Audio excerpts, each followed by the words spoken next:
apkaitināts. Nē, nu, paldies, Ditai, par tādu uzdrīkstēšanu. Sapratu, nav pirmā reize. Jā. Un, ka man uzaicināja arī. Bet es Ditai jau pieteicu, ka es esmu novērotājs statusā. Jo es sapratu, ka ir bijušas tādas sanāksmes saules. Saules dārs, jā. Lūk, un es kā jauniņais.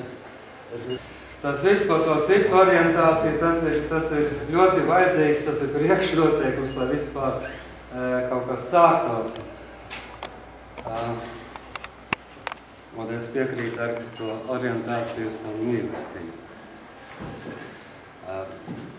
Kurā izpraustos konkrēti, tas ir sākot ar saviem tuvākajiem cilvēkiem. Un tā. Tas nebūtu tikai tāds tā runāšanas līmenī, kad publika vai kāds raidījums, ja? Praktiska mīlestība. Un tādā veidā vien jau var nonākt, jo principā elementārs vesels saprāts ir katram dots. Ja viņš viņu izmanto un neapspriež un nekautrējas. Vienmēr laukos var sastikt cilvēkus arī pašlaik, kuri nav gājuši augstās skolās un nav viņu grādu, bet viņiem ir tāds veselīgs dzīves skatiens. Tad ar to labo sirdi, kas ir nepieciešama, tā ir tomēr nepietiekama. Otrs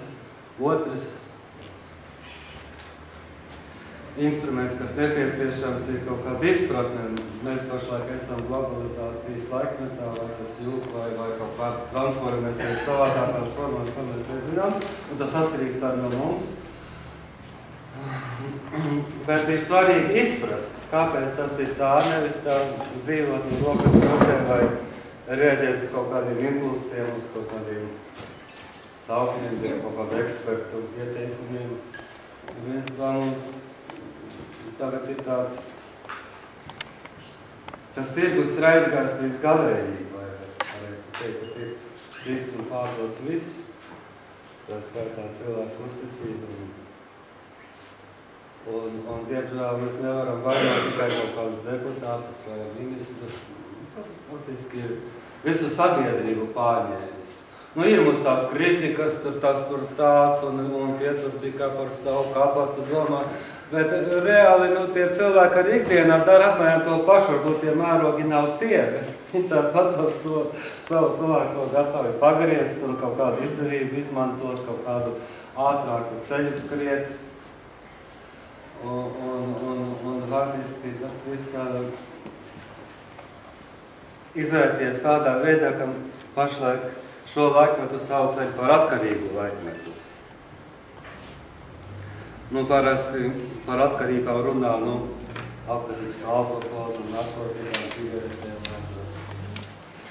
Bet atkarības ir daudz plašākas, arī no mantām, no naudas, no mīlestības, no seksa, no iepirkšanās, no televīzijas, no interneta, no komentāru rakstīšanas rakstiem.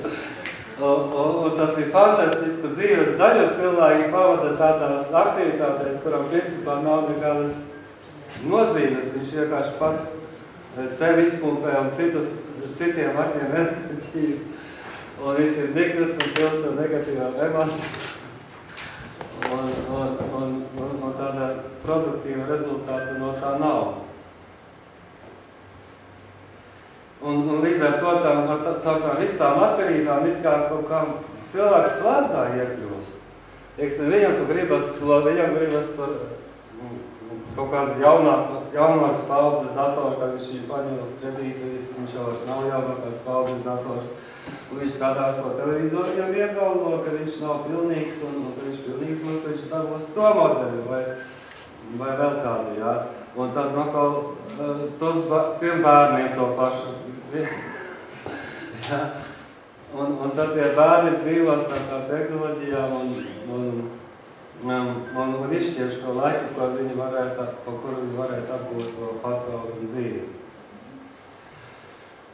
Un vienkārši kaut kā tas ir jāapzinās. Tā arī ir daļa no garīgās tādas cīņas, ko dažādās tautās dažādi sauc musulmaņi par... Kā sauc musulmaņi? To svēto karu, to... Džihada, jā. Džihada pirmā nozīme ir atbrīvot principā sevi. Tā redzamā nozīme, par kuru parasti raksta, tas ir, kad tās svētās vērtības reizēm nākas aizstāvēt, un tā ir sakarā cīnīties ar kaut kādiem svešiem spēkiem, kas grib to tev atņemt, pakļaut, tā. Un to pašu kaut kādu ekvivalentu mums ir jāatrod arī latviešiem. Mēs te runājām, ka mums ir kaut kādas vērtības kultūra, bet tad jāpadomā, kur tās visas vērtības palikušas, kāpēc mēs izrādījāmies tik vāji, kāpēc mēs pieņēmām kaut kādas citas vērtības šajos gados. Un tagad, ja kādam atgādina tās vērtības kaut ko internetu rakstā, un tie paši latvieši metas virsū un tevi sauc par kaut kādu sarkano, jeb Kremļa aģentu, viņi vairs nezin tās vērtības. Es atceros, Ivo publicēja vienu cilvēku rakstu. Es domāju, tas tāds ulmanis, tas par ulmaņu laikiem un tā kā tur strādāja. Varēja domāt tradicionālis, vai ne, par ārtību. Tad es uzrakstu to rakstu par tām bankām un ar to ierosinājumu, ka, vienkārši tā kā viņš nestrādā mūsu labā, viņam nevajag arī ielaisties. Un tas pats cilvēks man atbild, viņš saka, jā, bet tur ļoti pievilcīgi procenti. Es esmu ļoti apmierināts. Tas ir cilvēks, kas rakstīja par slavēju Ulmaņu laiku. Saka, Ulmaņu laikā nevienas ārzemju bankašiem nebija un es makas nebija. Te bija kaut kādas etniskas dažas bankas, tur kaut kāds vācu, tur kredītu kooperatīvs vai hipotēku mazā tāda banciņa, jā. Bija tādas dažas, bet tās bija vietēji etnisko grupu. Ebrejiem bija pārsta tādas pašpalīdzības iestādes, bet visas bankas bija Ulmaņu laikā pat valsts bankas. Tās bija pašvaldība, valsts, nozara un tādas.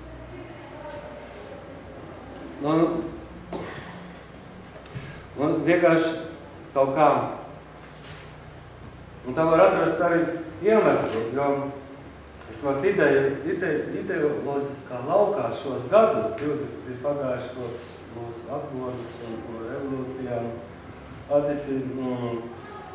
visa darbība ir notikusi vienos vārtos, un mums nav pat attīstījusies alternatīvā nekāda doma. Un es saprotu, ka cilvēki kaut kā, acīmredzot, pieņem tos lozungus, ka tur jāpēr tas, kas svētāks un tā tur, ka tur privāts ir labāks nekā valsts vai ka tur rietuma labāks nekā austrumu vai tādas formulas. Un arī domā tādos lozungos cilvēki. Un tāpēc es domāju, tas otrs lauks, kurā būtu plaši jādarbojas, būtu vienkārši jāizglītojas, jāsaprot šī pasaule, jāsaprot arī cilvēku uzvedības modeļus un motivāciju, kāpēc tādu un citādāk. Un šodien es ļoti priecājos, ka pēc ilgiem gadiem es atsatu savu dombiedru un paziņu veco, kur sen ir jau satikušies, tas ir Jēkabs, viņš sēd Sermīmā.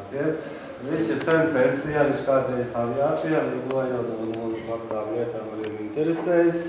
Un viņš man raksta, viņš man izvēl avīzi, saka, redzi, grāmata ir iznākusi, tā noteikti jādabūt, tas ir Jēkabs, viņam 80 gadi, kā viņš varēja domāt, manam mūžam te pietiks. Vai ne, es kaut kā iztikšu, man vēl tur nāk tāda pensija, un man vēl par tiem 90 gadiem kaut kas nāk. Viņš iztiktu bez tā, pareizi. Pat bērnām nav, jā? Pusbērni, jā, auģu bērni arī. Bet viņš tad meklēs to grāmatu un izglītosies. Bet tad, kad tā ir liela, fantastiska lieta, jo mums Latvijā ideoloģiski visu laiku ir notikusi spēle vienos vārtos. Mums daudz trakāk nekā komunistu laikos ir poteļi tie lozungi, kas mums noveduši visu šajās krīzēs un tajā apstāklī, ka liela daļa aktīvāko cilvēku vispār ir spiest aizlaisties no Latvijas, vai ne? Un kaut kā tomēr vajadzētu ar to tikt skaidrībā, kāpēc tas tā notika, vai tas ir labi, vai tas ir slikti, un ko mēs varētu darīt, tā nebūtu. Un tāpēc ir jāizglītojas, bet es jūtu pat jauni cilvēki, īpaši jauni cilvēki, to negrib. Negrib. Ne visi. Varbūt, jā. Ir daļa, kas... Jā, tāda reakcija. Es, teiksim, šo pašu grāmatu, jā, es ieliku to ievadrakstu no tādu aicinājumu, par to varētu pašlaik lasīt, jo tur ir daudz, kas ir rakstīts par realitāti un ar analizētas visā. Tu grāmatu kā sauc par to, par slāpus? Sliktie samarieši, jā. Viņš ir sarakstījis Dienvidkorejiešu izcelsmes ekonomists, kas pašlaik ir Anglijā, strādā Kembridžas universitātē. Viņš ir profesors arī, viņš pēc profesoru neskatās. Tāds, vienkārši, jā. Viņš ir rakstījis visiem saprotamā valodā saistoši, var lasīt gandrīz kā detektīvu. Un tā ziņā tas nav tāds, kā tie akadēmiķi raksta priekš citiem akadēmiķiem, lai parādīt, cik gudri viņi prot izteikties, ja?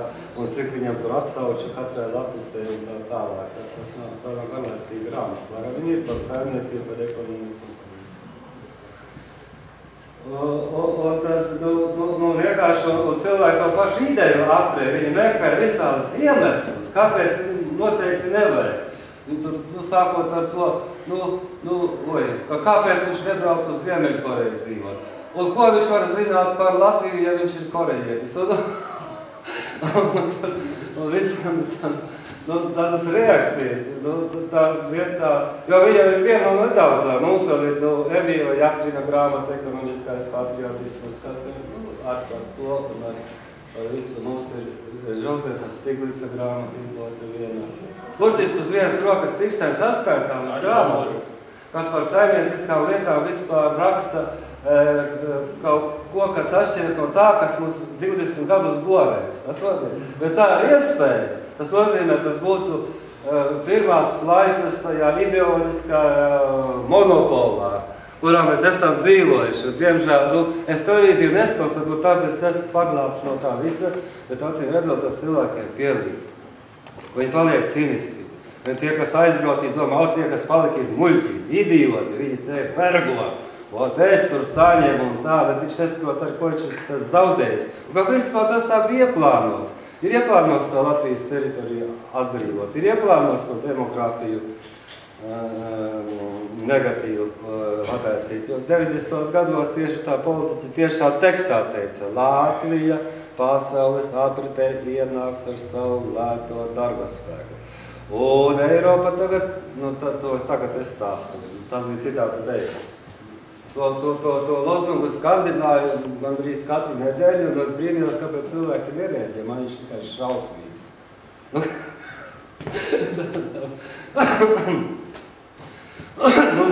Un vienlaikus ir tā, ka bija tas Eiropai kādu laiku tāds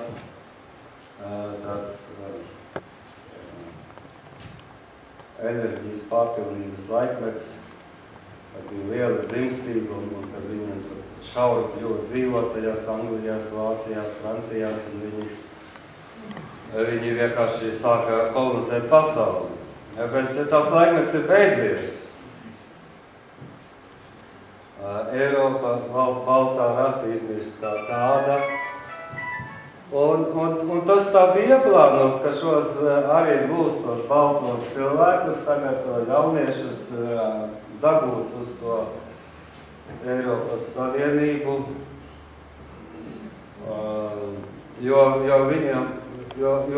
pašlaik notiek pretējs process, tad viņi bijušās kolonijas iezemieši pašlaik dodas uz Eiropu, un viņi neintegrējas Eiropā.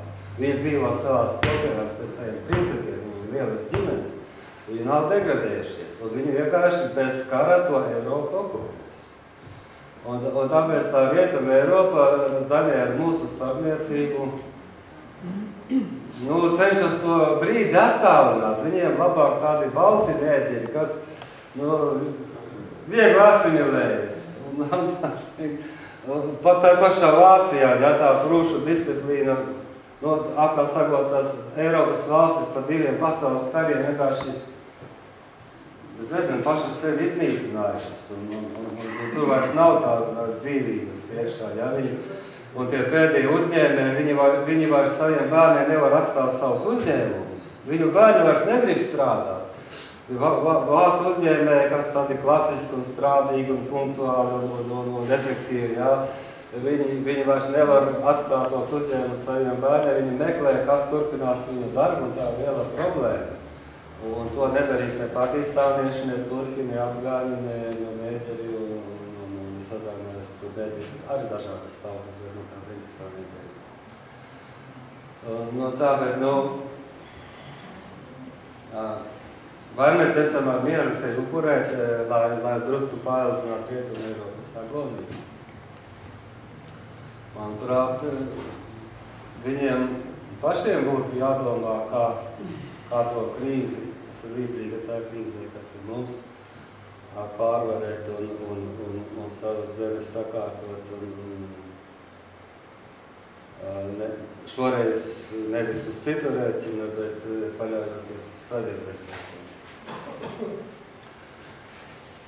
Un tāpēc kaut ko ļoti svarīgi saprast, kur ir mūsu interesi, jo, manuprāt, tā ir tāds periods, arī tās krīzes to ietekmē, tas ir šoks no tām krīzēm, tas ir liels šoks, ja cilvēkiem vairs nav darba un dzīves tur, kur viņi ir dzimuši. Ja? Tā ir liela trauma, tas nav tā vienkārši. Kā viņi bravurīgi tagad tur dižojas daži, kas aizbraukušas kaut kādām īrijām, un viņi domā, ka ir palikuši kaut kādi idioti. Ja? Diemžēl viņi uzlabojuši statistiku. Viņi bija ieplānoti viņus dabūt prom no Latvijas, un viņi uzlabojuši šās iekārtas statistiku.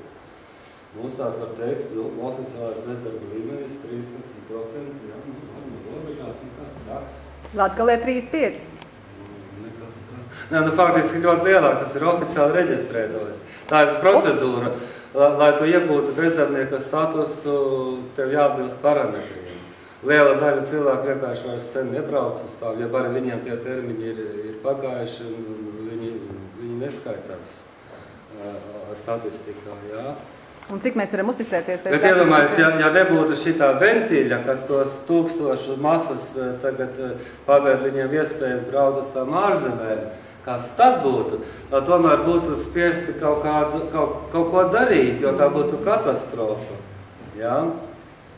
Bet tā tie cilvēki aizbrauc un mums tāda kapu stabilitāte. Ja? Kaut kāda sīka nauda cirkulē, kaut kādi pabalsti, kaut kādi simtladnieki. Ja? Un vēl var atļauties neko nedarīt. Es varētu uzdot to jautājumu par Bretonu Woods 2, ja? Jo man tik šausmīgi interesē tavs viedoklis tieši, kā mēs varētu sakārtot to naudas situāciju starptautisko. Vai tu arī uzskati, ka būtu labi ar Bretonu Woods 2 instrumentu operēt? Vai? Tas būtu labi. Tas būtu labi, bet tas ir nākotnes jautājums. Bretonu Woods, ja? Tā bija vienošanās par starptautisko tirdzniecību otrā pasaules kara. Ja? Tur piedalījās, Padomju Savienība tā nepiedalījās, ja, bet Rietumvalstis, ja, uzvarētājas kara. Nonāk pēc tam tur Vācija, Japāna. Tā bija vienošanās tātad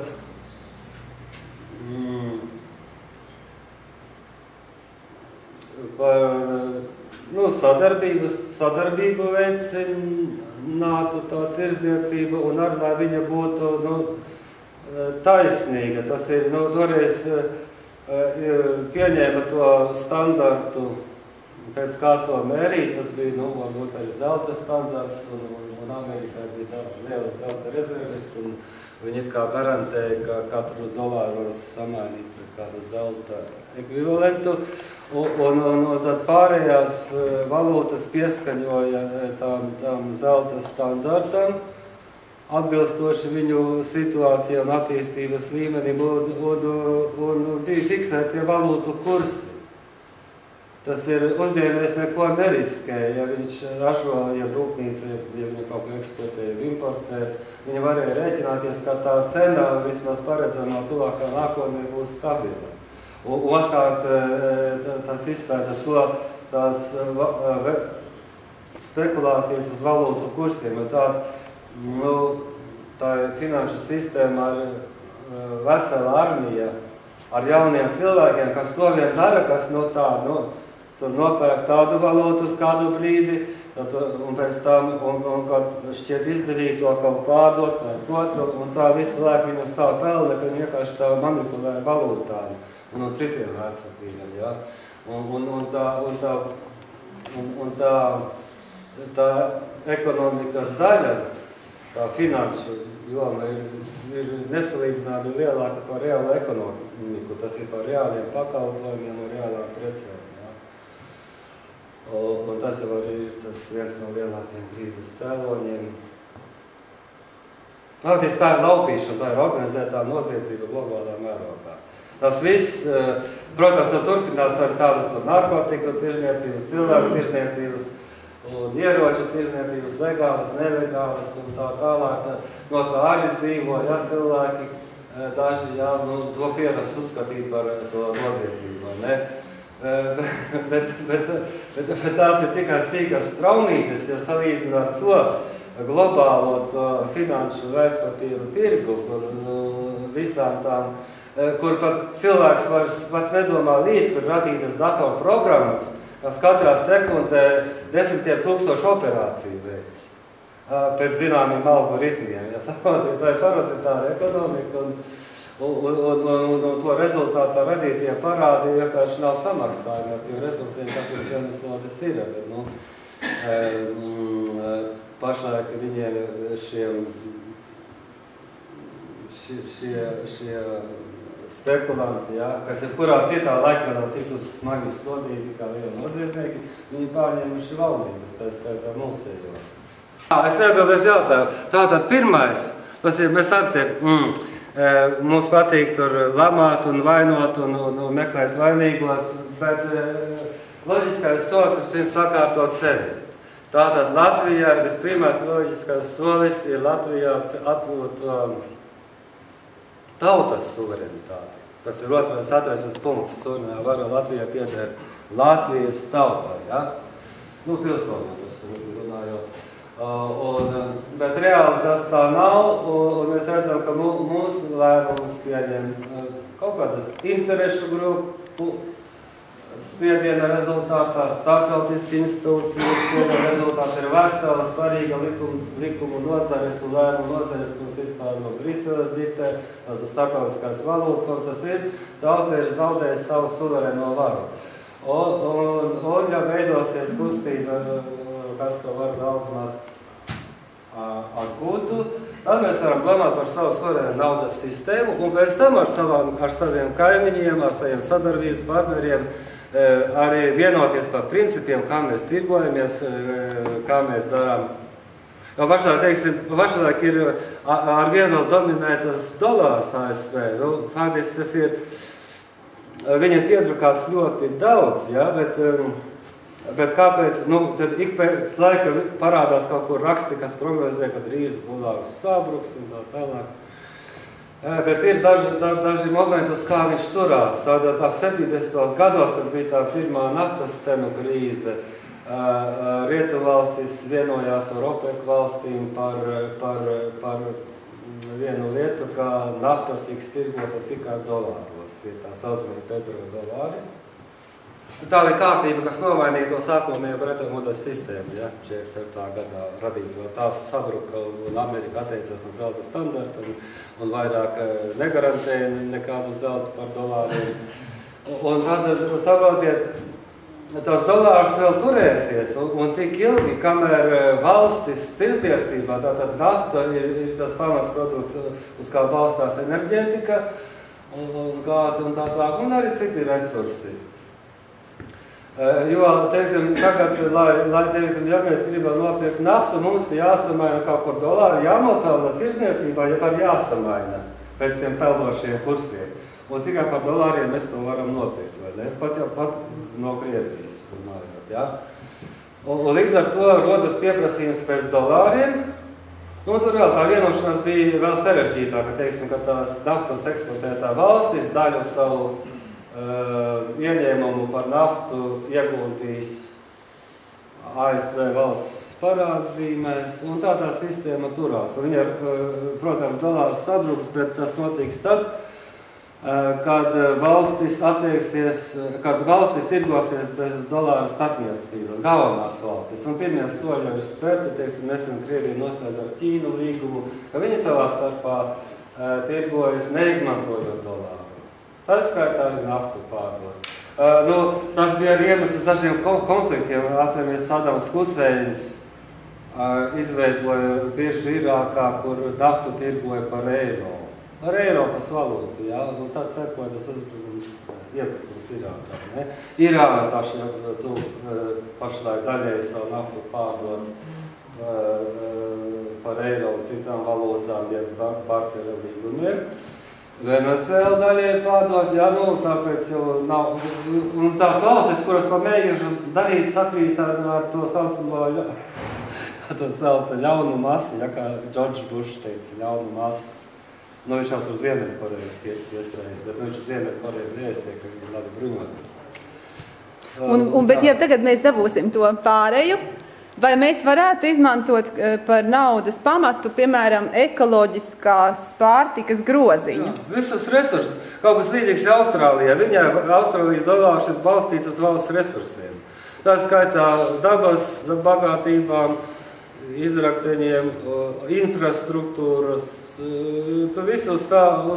Tas ir segums viņu valūtai, nevis kaut kas tāds abstrakts. Tu varētu beigt to zelta standartu vai naftas standartu un uzsākt ekoloģiskās pārtikas standartu, jo tagad tiešām ir palicis viss tik ļoti... Tagad ir naftas standarts. Jā, mēs varētu... Un tā naftas cena šūpojas ne jau tāpēc, ka tur kaut kur būtu naftas ieguvē kaut kādas problēmas, tehniskas jebkas. Bet ar tām lietām var spekulēt, ir tie futures kontrakti, ja, ka viņš jau negādājas vērtspapīrus, faktiski iepērk to naftu vai ar pārtikas produktus, kas vēl nav izauguši, un naftu, kas vēl nav izpumpēta gadu uz priekšu. Un tur ir vesela apdrošināšanas sistēma, lai viņam tur nodrošinātos pret valūtas vārstībām, un tur ir vesels tādu vērtspapīru, to, ko sauc par toksiskiem vērtspapīriem. Un viņi no tiem toksiskiem vērtspapīriem negrib atteikties, vai ne? Tā vietā pašlaik tie vērtspapīri ir uz banku bilancēm. Faktiski banku sistēma jau tagad ir bankrotējusi, ja? Bet viņi negrib to atteikties un tā vietā glāb bankas, ko arī Latvija dara. Ja? Tātad pēc tiem datiem Eiropas komisijas oficiālajiem datiem pēdējos 2 gados banku glābšanai Latvija pārskaitījusi 8,8 miljardus eiro. Mums par to nesaka. Miljardus? Miljardus eiro, jā. Cik? Ne jau miljardus. 8,8. 8,8. Jā, miljardus eiro. Latvija. Mēs esam ievērojuši, ka tur Pareigas bankā tur pārskaitīja ap miljardu vai drusku vairāk. Tas ir tikai daļa no tā. 8 bija savu samaksājuši. Ja? Un tā pašā laikā palielinājuši to ārējo parādu un sasieši rokas kājas, jo tas valūtas fonda kredīts nāk līdzi ar noteikumiem, ka tu nedrīkst ieguldīt tur, nedrīkst ieguldīt tur. Būtiski bankām izdodas tā skaitā hipotēku bankā instrukcijas. Un arī bezdarbnieku birojā, kā mums vienā materiālā tika atklāts. Tātad nedrīkst kreditēt, teiksim, zemnieku saimniecības. Tas ir nedrīkst kreditēt nozares, kuras varētu ražot produktus, kas aizvietotu importu. Burtiski tāds saraksts, arī hipotēku bankā, kas ir Latvijas valsts banka pakļauta valdībai. Viņi oficiāli nedrīkst latviešu zemnieku saimniecības kreditēt. Ja arī viņi to dara, tad viņam kaut kādi dokumenti savādāk jāformē, kaut kādi citi mērķi jāuzrāda, viņš tam zemniekam var iedot naudu. Tas ir saraksts, tas ir valdības lēmums, es to precīzi zinu. Jā. Un arī tas viņš nav publicēts. Jā. Tas par tiem uzņēmējiem, kas var dabūt sev atbalstu, par to ir tautas formā raksts.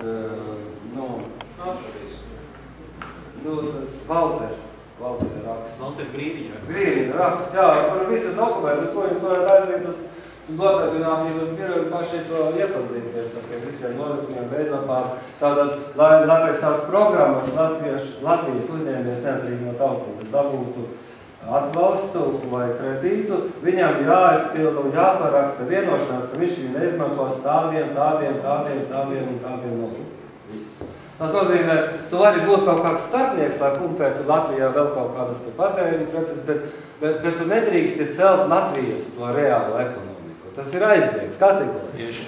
Kategoriski. Pa punktiem, skaidrā valodā. Tās nav konspirācijas teorijas. Tas ir vienīgi. Tieši tā. Jā. Tāpēc ir ļoti svarīgi saprast tās lietas un tās grāmatas lasīt un lāst lakts, jā. Es visas detaļas nevaru tagad noskaidrīt, bet pamatprincips bija tāds, ka Komercbankas, tas ir, ka banka varēja būt vai nu Komercbanka vai investīcijas banka, bet nevar viņa darīt gan to, gan to. Ja mums šeit bankas ir abas vienā. Jā, viņa burtiski, teiksim, iegulda naudu, viņa ar tavu naudu spekulē. Izņemot Latvijas banku. Pensiju fonds. Jā, teiksim, mums ar valdības lēmumu pieņemts ieskaitīt pensiju fondā, to pensiju fondus privātbankas apsaimnieko, un ar to pensiju normālā valstī būtu kā? Pensijas uzkrāt ir labi. Es domāju, ka tas ir labi, tas ir krāšanas tikums. Normālā valstī tā nauda tiktu uzreiz ieguldīta mūsu pašu tautsaimniecībā. Tur celtu, tur tiltus, tur vai kaut ko, vai modernizētu, vai kaut ko mūsu tautsaimniecībā. Ja var tur kaut kādu, teiksim, ar mums ir koksne, koksne kaut kādu projektu vēsīt, un tas tiktu ieguldīts mūsu tautsaimniecībā. Radītu mūsu pievienoto vērtību, palielinātu Latvijas ekonomisko potenciālu, dotu darbu mūsu pašu cilvēkiem, jābrauc prom, tā tas normāli būtu. Bet reāli, neatkarīgi no tā, vai ieguldīt kā noguldījumi, ja vai pensiju fondā, tā nauda momentā aizplūst un pa viņu tiek pirktīs vērtspapīri un spekulēts un tā. Un, man ar draugs, kas mēģināja Latvijā, gribēja tās vēja ģeneratoru stacijas būvēt. Viņam bija kapitāls, bet viņam vienkārši nedēva licenci. Viņam piedāvāja pirkt gatavs kaut kādas šķēres cilvēku izveidotas. Tie bija pareizā partija. Jā, šķēres draugi tur pie jūras uzbūvējuši tos vēja parkus, vēja ģeneratoru parkus. Ja? Bez izpētes, tur tomēr jāpēta kādi vēji, cauru gadu, un katra augstuma un tā tālāk. Tas mazdraugs bija visu izpētījis un nopircis zemi, un viņam vienkārši neļauj to darīt. Teica, ja gribi mūsu šai biznesā strādāt, pēc jau gatavus tos parkus. Ja? Un pēc tam viņš to zemi pārdeva kaut kādi našķiem vietos, jo tur aizdomas, ka tur ir nafta arī apakšā. Jā, un viņš tad stāstīja, kā viņš to naudu tur ieguldījis bankās, un viņam tur uzreiz jau, skaidrā tekstā piedāvā tos investīciju portfeļus tur. Tas viss tur uz ārzemēm tā nauda aiziet, tas nav Latvijā. Un mēs uzvaramies, ka mums nav naudas. Mēs Rietumus finansējam, Krieviju finansējam. Jo daļa ir tie riskantie kapitāli Krievijā 98. gadā, kad tas bija tas defaults Krievijā. Tur daudzi zaudēja naudu, bet tas ir daļai aizvirsies. Viņi atkal tur kaut ko spekulē, kaut ko tur, jo reāli tagad šai grāmatā rakstīts, un tās investīcijas vidējais mūžs ir dažas sekundes, es precīzi neatceros.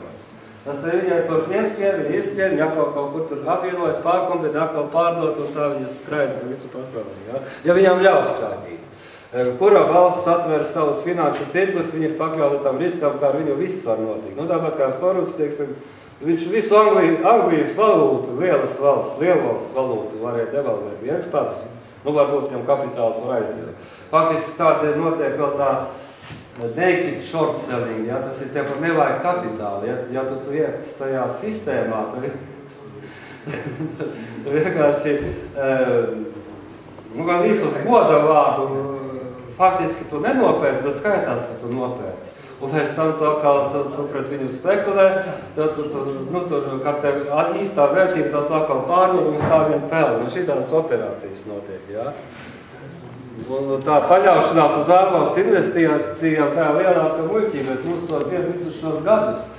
Un saprot, ja cilvēki tās elementāras lietas, kas par šai grāmatā rakstītas, viņi saprastu, viņi nepieņemtu šādu politiku. Labi, viņi vienu dienu paciest un divas, bet teiktu, klau, draugi, ko jūs darāt, tas taču ir pašādi. Tāpēc ir svarīga tā izglītība, elementāra. Arī latviešu tā censonība pirms 19. gadsimta beigās, 20. gadsimta sākumā pirms pirmās Latvijas. Tieši sākās ar to, kad latvieši tiecās pēc izglītības un viņi tad guva lielus panākumus. Cita lieta varbūt nevienmēr tas latvietis to savu talantu varbūt atdeva savai tautai. Ko tik latvieši nav darījuši? Ja viņi ir Vācijā, kā būs kādas valodas, visu Pirmā pasaules kara laiku faktiski Vācijas ekonomiku noturēja savā schēmā. Viņi būtu sabrukusi, viņi to karu neizturētu. Viņš izveidoja to sistēmu, visu arī tā skaitā kartiņu sistēmu Vācijā. Viņš bija Teizera padomnieks. Ja? Latvieši ir izcili cilvēki, bet diemžēl viņi palīdzējuši citiem, bet nevis savai valstī. Ir tas termins būs tāds latentā pašnāvība. Visi šie te līdzekļi, kas palīdz cilvēkam aizmirsties un kas rada atkarības, būtībā viņi ir cilvēku psiholoģiskā ļaunuma masa. Cilvēka zemapziņa, ja, viņi ir iedzītas prostā, jau vairs neredz izēt, kā dzīvot, kā darīt, ko darīt tālāk. Un arī brīdī viņam gars nosacīt, viņš ir nopietni. Ja?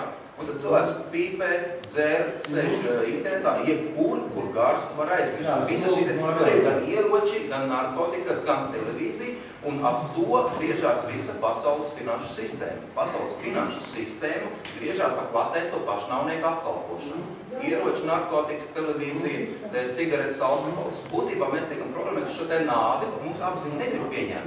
Tad mūsu zemapziņā tur tiek iepot. Jā, pasaules laikā bija piespiedu pasākumi, teiksim, es neiešu armijā, man ieliks cietumā. Ja varēs tur daudz trokšņošu kaut ko tur, jā, man tur var izsūtīt, Staļina laikos, es domāju, pēdējos gadus viņi nesūtīja laukā uz Sibīriju. Tie bija piespiedu pasākumi, bet cilvēki principā... Par dievdienību divu darbību. Par dievdienību. Jā. Tā tagad šī sistēma balstās uz cilvēka vājībām, kuras tiek faktiski stimulētas.